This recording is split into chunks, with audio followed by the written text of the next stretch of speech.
Que se passe-t-il après la mort? Le récit terrifiant et transformationnel d'André Louise. Préparez-vous. Ce que vous allez entendre maintenant pourrait bouleverser profondément vos croyances les plus intimes. Peut-être ne verrez-vous plus jamais la vie de la même manière. Et surtout, peut-être ne verrez-vous plus jamais la mort de la même manière. André Louise était un homme ordinaire aux yeux de la société.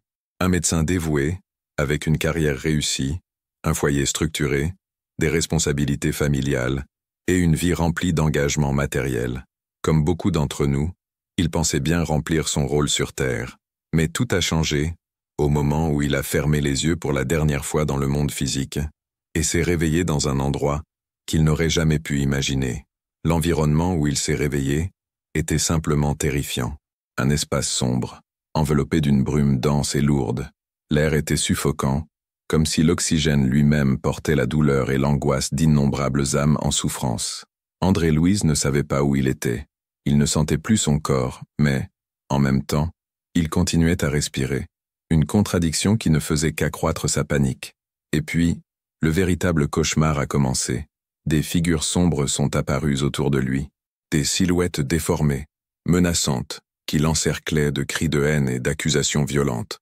Elles le traitaient de lâche, d'indigne, disaient qu'il avait abandonné la vie avant l'heure, qu'il était un fuyard, un être sans valeur. Il essayait d'argumenter, essayait de se rappeler que sa mort avait été causée par une maladie grave, qu'il avait lutté jusqu'à la fin, mais ces voix sombres ne le laissaient tout simplement pas en paix. Et puis vint la faim, une faim qui déchirait l'esprit comme une lame invisible. La soif, la fatigue qui semblait ne jamais finir. Même sans corps physique, André Louise ressentait les mêmes besoins que dans la vie matérielle, et le désespoir augmentait à chaque minute. Il marchait dans cette terre d'ombre, sans savoir où il était, ni où il allait. Il trouvait des feuilles étranges sur son chemin, et, poussé par la nécessité de survivre, il les mangeait, sans penser aux conséquences. Il buvait de l'eau des flaques d'eau trouble, sans se soucier du goût ou de l'apparence. Sa seule pensée était de continuer, d'une manière ou d'une autre, de continuer, mais la souffrance psychologique était encore plus grande que la souffrance physique. Il se demandait au milieu de l'agonie, « Pourquoi ? Pourquoi suis-je ici? Je ne mérite pas ça. Je n'ai pas été un homme mauvais. » Et c'est ici qu'une vérité brutale émerge. Pendant sa vie, André Louise avait été un excellent professionnel, mais il avait négligé sa propre santé, cultivé des vices, abusé des excès, et oublié les lois naturelles qui régissent l'équilibre entre le corps, l'esprit et l'âme. Derrière l'apparence de succès et de vertu, il avait été irresponsable avec le don de vie qui lui avait été accordé. Mais au moment où sa souffrance semblait avoir atteint sa limite, quand il n'avait plus la force de marcher, quelque chose de surprenant s'est produit. Bien qu'étant athée, bien qu'ayant nié l'existence de toute force supérieure toute sa vie, André Louise, dans un geste désespéré, a commencé à prier. Il a crié, imploré de l'aide, du secours, une réponse, à n'importe quelle entité, à n'importe quelle force, qui pourrait l'entendre. Et puis, l'aide est venue. De l'obscurité a surgi un vieil homme au regard serein et à la voix accueillante. Il s'est approché d'André Louise et a dit « Repose-toi, tu as besoin de reprendre des forces. » Quand il a rouvert les yeux, André Louise n'était plus dans les ténèbres. Maintenant, il se trouvait dans une pièce remplie de lumière, une lumière blanche, douce et accueillante, différente de tout ce qu'il avait jamais ressenti auparavant. Pour la première fois depuis longtemps, une sensation de soulagement a traversé son âme. Ce monsieur lui a expliqué qu'il se trouvait dans une colonie spirituelle, dans une sphère plus élevée, mais encore proche de la terre. C'était un espace dédié à l'accueil et à la récupération des esprits en souffrance. Et là, André Louise a commencé à comprendre les dures vérités sur sa nouvelle réalité.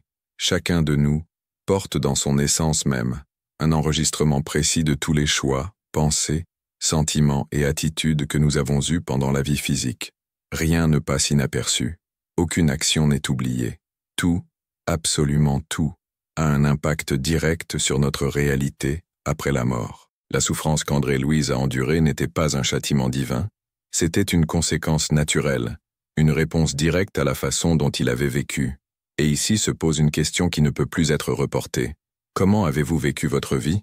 L'histoire d'André Louise ne s'arrête pas là. Peu à peu, il a retrouvé sa mère qui vivait dans des plans supérieurs. Il a découvert que ses prières avaient été essentielles à sa récupération.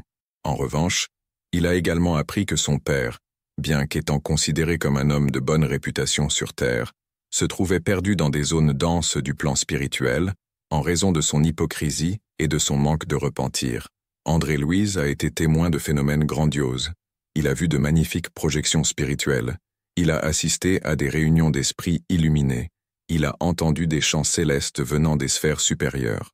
Il a réalisé que la mort, loin d'être une fin, n'était qu'un début, un portail, un nouveau stade d'apprentissage, avec des lois, des règles et des conséquences inéluctables. La plus grande leçon qu'il a tirée de tout cela est claire, directe et impossible à ignorer. Après la mort, nous nous retrouverons face à face avec notre conscience, et elle seule décidera où nous nous réveillerons, dans la lumière ou dans l'obscurité. Il n'y a pas d'échappatoire, il n'y a pas d'excuse, il n'y a pas de masque qui résiste à ce moment. Votre vie, c'est maintenant. Vos choix, c'est maintenant. L'histoire d'André Louise est une invitation, et en même temps, un avertissement urgent. À chaque seconde, vous construisez le scénario de votre propre éveil de l'autre côté.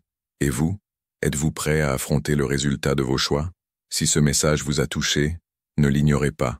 Réfléchissez, changez, évoluez, tant qu'il est encore temps. Parce que croyez-moi, ce qui vous attend après dépend exactement de la vie que vous menez maintenant.